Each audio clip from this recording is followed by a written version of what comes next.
நமக்கு ஒரு பொருள் தெரியலன்னா நம்மால் அதை பார்க்க முடியலன்னு தான் அர்த்தம். அது இல்லைன்னு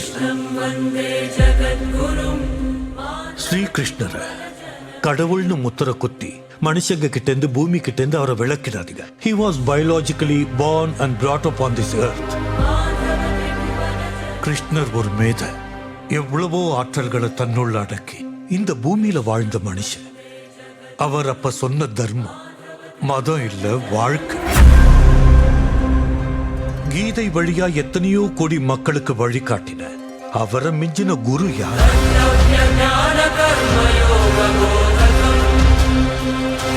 பாதுகாக்கிறதுக்காக சமுத்திரத்துக்கு நடுவுல துவாரகா நகரத்தை உருவாக்கின அவரை விட பெரிய ஆர்கிடெக்ட் யார்?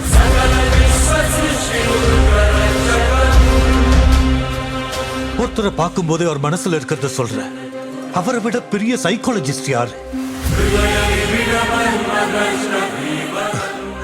புல்லாங்குழல் ஒலியால பசுக்களையும் கோபியரையும் கட்டி வச்ச அவரை விட பெரிய வித்வான் யாரு?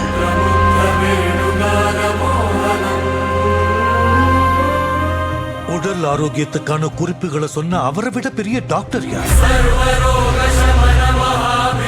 தர்மத்துக்காக யுத்தம் பண்றது தப்பில்லைன்னு சொன்ன அவரை விட பெரிய வீரன்.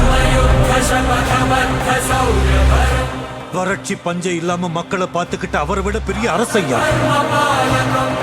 யாகங்கள் மூலமா மழையை வர வச்ச அவரை விட இயற்கையை புரிஞ்சுக்கிட்ட கிளைமேட்டாலஜிஸ்ட் யார்?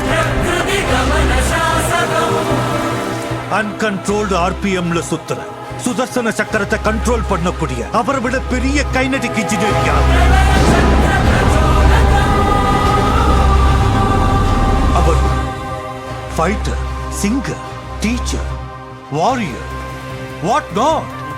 He's everything. His aura is eternal. He is more than God to me. I worship His excellence.